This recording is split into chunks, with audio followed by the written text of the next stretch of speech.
Technical दिक्कत आ गई है। The delay is due to complication cause by inclusion of a third player in the deal. Royals overseas quota is already full and they can not accommodate Curran unless they release one of their existing foreign players. तो देखो, इसीलिए deal जो ये deal थी ना, delay हो रही थी क्योंकि ये फाइनल हो चुकी थी। अब होता क्या, हर टीम में ना मैक्सिमम 8 ही फॉरेन प्लेयर हो सकते हैं, और पहले से क्या था कि इनकी टीम में 8 फॉरेन प्लेयर है। तो सैम करन अगर आते हैं डील में तो वो 9वें नंबर पे आ जाते हैं। और आईपीएल का रूल ये है कि 9 प्लेयर नहीं हो सकते टीम के अंदर। तो इनको या तो सैम करन को मना करना पड़ेगा, उसके बदले किसी इंडियन प्लेयर को लेकर आओ, नहीं तो किसी और को उसमें से रिलीज करना पड़ेगा। तो और क्या बोला इन्होंने, with the deal taking time it is possible a franchise or even one of the players could have a change of heart. Possible but unlikely, said a source in the know of the whole trade। तो क्या कह रहे हैं, अब यहाँ पे थोड़ा सा ये लोग वो मार रहे हैं, क्या मार रहे हैं कि हो सकता है कि अगर डिले होता है इस चीज के अंदर तो हो सकता है कि कोई ना कोई फ्रेंचाइज या कोई ना कोई प्लेयर ही मना कर दे इस चीज के लिए कि भाई वो अब ऑक्शन में पार्टिसिपेट करना ही नहीं चाहते। तो उस कारण भी डील कैंसिल या डिले और हो सकती है। क्योंकि भाई देखो, अब इनको थोड़ा सोचना पड़ेगा, यही तो बात है ना। ये नल्ले जाकर के इतने दिन से स्टब्स मांग रहे थे, ब्रेविस मांग रहे थे, और इनको यही नहीं पता कि भाई कोटा पूरा पड़ा है टेक्निकल। मतलब सोचो क्या अकल है इस टीम के अंदर कि ये जाकर के ब्रेविस मांग रहे थे, स्टब्स मांग रहे थे, और इन नल्लों को यही नहीं पता कि भाई तुम्हारा कोटा पूरा हो चुका है एक फॉरेन प्लेयर खाली करना पड़ेगा। मतलब इतनी बेवकूफ वाली हरकत कोई कर के सकता है यार? मतलब कोई लॉजिक है इस चीज के अंदर कि आप जा करके ट्रेड पे ट्रेड मांग रहे थे, दब उसको मांग के ला रहे थे, क्या नाम उसका, सब उसको मांग रहे थे, तो भी तो खाली करना पड़ता ना। तो मुझे लग रहा था कि सिर्फ बहाना है। इनको पहले से पता था राजस्थान को किसको इनको रिलीज करना है स्टब्स के आने के बाद या ब्रेविस के आने के बाद। अब ये सिर्फ ड्रामा कर रहे हैं, क्योंकि हर टीम पता था भाई कि रूल क्या है और उसको लाने पे किसको रिलीज करना पड़ेगा।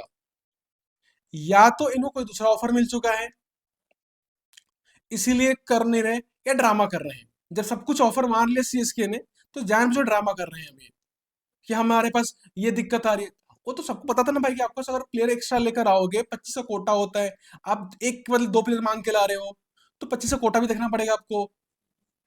भाई टीम में एक होती है 25 लोग ही हो सकते हैं, और आप एक के बदले 2 लेकर आ रहे हो तो 26 हो सकते हैं, वो भी देखना पड़ता है। ये सारी टेक्निकल चीजें पता होती है। भाई तो क्या लिखा हुआ है, भाई इनकी वेबसाइट के ऊपर बताता हूँ मैं क्या लिखा हुआ है इन्होंने। It has been nearly 48 hours since the expression of interest was initiated by Chennai Super Kings and Rajasthan Royals, but the Board of Control of Cricket is yet to receive a formal request। कि कह ये रहे कि 48 घंटे already हो चुके हैं जहां पर दोनों टीमों ने एक फॉर्मली दूसरे को मेल डाल दिया था कि भाई उनको प्लेयर चेंज करने हैं।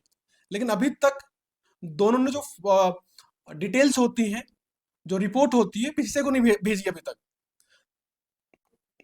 बाकी भाई बताओ ही रहे, क्योंकि राजस्थान में दिक्कत ये हो रही है कि उनके पास ऑलरेडी 8 प्लेयर फॉरेन के हैं, 9 प्लेयर ऐड नहीं कर सकते वो।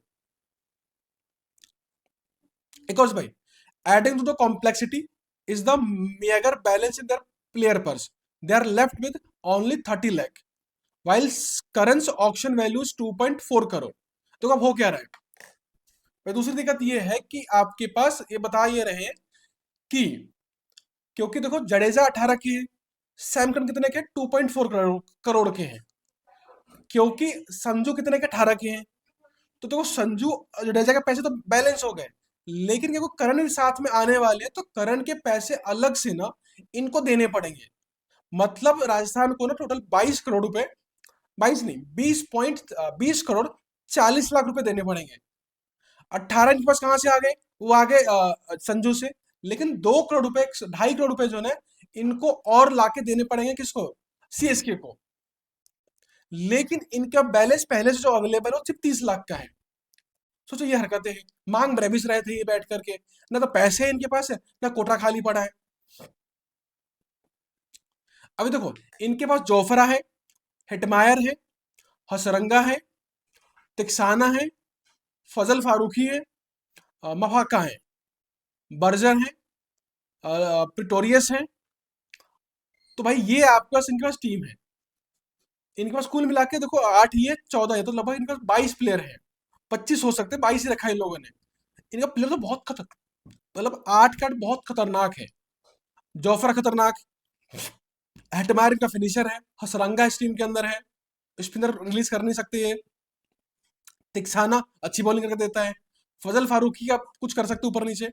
मफाका अगेन अच्छा प्लेयर है। आंद्रे बजर अगेन अच्छा प्लेयर है। प्रिटोरियस का इतना खतरनाक फॉर्म चल रहा है अभी ओडीआई और टी20 के अंदर, साउथ अफ्रीका का बंदा है, उसको कैसे बाहर कर सकते हो? तो इनके पास दिक्कत तो होगी अब।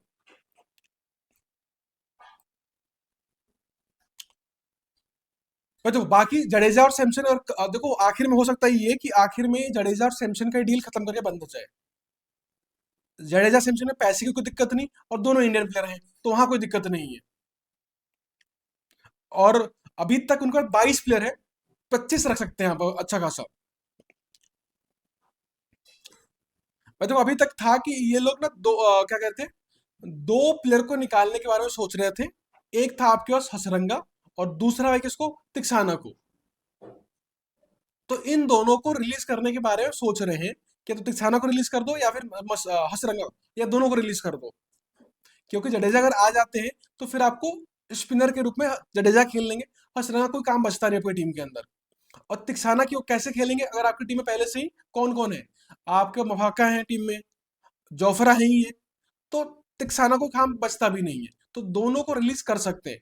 हसरंगा 5.25 करोड़ के आए हुए हैं, और तिक्साना आपके 4.4 करोड़ के हैं। तो हो सकता है आपके पास इनको रिलीज कर दें।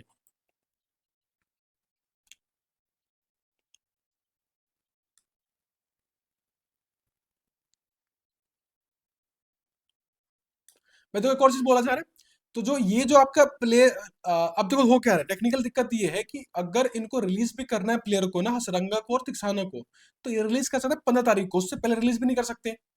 तो 15 को ही अपनी टीम के जो पार्ट बंदे हैं उनको 15 के बाद आप रिलीज कर सकते हो। तो 15 तक वेट करना पड़ेगा इनको। 15 को ये जो डेडलाइन होगी उस दिन अपनी टीम देनी पड़ेगी, और उस दिन जाकर रिलीज करेंगे, तब जाके फंड अवेलेबल होंगे। अब आता है क्या 15 तारीख तक फिर ट्रेड कैसे होगी फिर?